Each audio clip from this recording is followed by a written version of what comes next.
In 2001, then Goldman Sachs chief economist Jim O'Neill grouped Brazil, Russia, India, and China into a concept he believed had the potential to shake up the global order. These emerging markets, he argued, were underrepresented on the international stage. The idea caught fire, leading to the first BRICS summit in 2009 and the addition of South Africa in 2010. Despite initial enthusiasm, I had reservations about how the group was evolving, calling it a mere marketing concept and cautioning that the alliance was increasingly symbolic rather than substantive. Fast forward to January 1st, 2024, when BRICS expanded to include 4 new members: Iran, Egypt, the UAE, and Ethiopia, creating BRICS+. O'Neill's early doubts seemed more prescient than ever. In a public event last year, he openly questioned whether the expanded group had any real purpose. This skepticism was echoed by many critics who see BRICS Plus as more of a vanity project than a genuine geopolitical counterweight to the West. Argentina, for instance, under its new president Javier Milei, withdrew from BRICS Plus, citing ideological differences.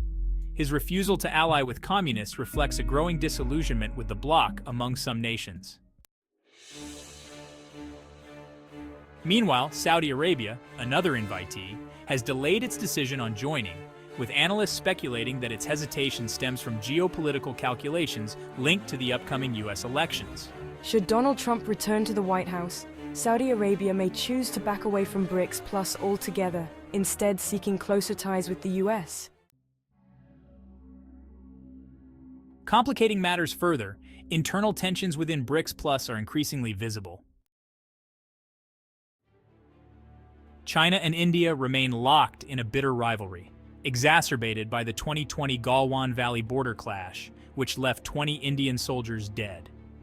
Diplomatic relations between the two nations have yet to recover, with India steering clear of China's Belt and Road Initiative, and playing an active role in the US-led Quad, a security partnership designed to counter Beijing's influence in the Indo-Pacific.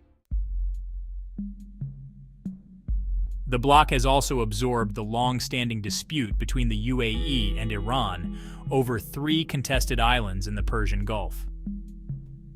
Despite Dubai's status as a financial hub for many Iranian officials, the territorial tensions persist, complicating BRICS plus cohesion. Moreover, Russia's invitation to both Armenia and Azerbaijan to the next BRICS Plus forum in Kazan underscores the alliance's vulnerability to internal strife, as these two nations remain locked in a protracted territorial conflict. Despite these cracks, Russia continues to tout BRICS Plus as a growing force boasting of 34 nations supposedly eager to join. Yet, Russian Foreign Minister Sergei Lavrov has recently signaled that the bloc will pause further expansion to focus on consolidating its new members. However, the much-touted de-dollarization agenda, a core element of the BRICS vision, remains fraught with difficulties. While Russia, China, and Iran are eager to shift away from the US dollar in cross-border trade, other members like India, Brazil, and South Africa are more cautious. Many of these nations maintain relatively cordial relations with the West and fear exposure to secondary sanctions for participating in non-dollar transactions.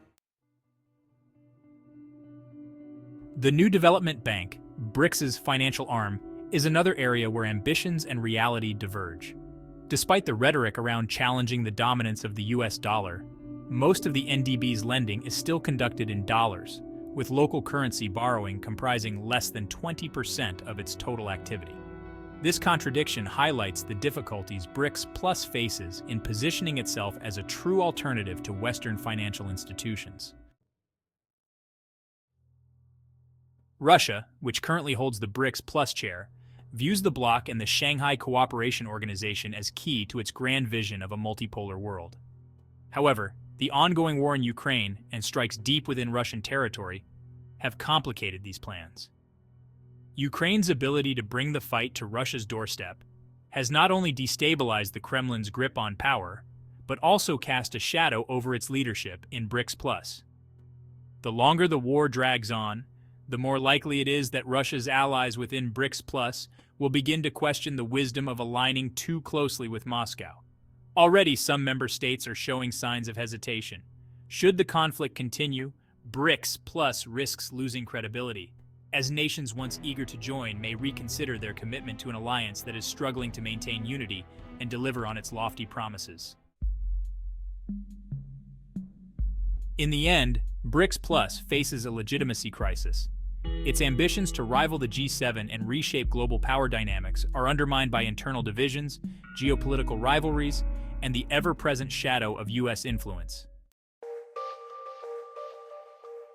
Whether the bloc can overcome these hurdles remains to be seen, but for now, BRICS Plus appears to be collapsing under the weight of its own ambition.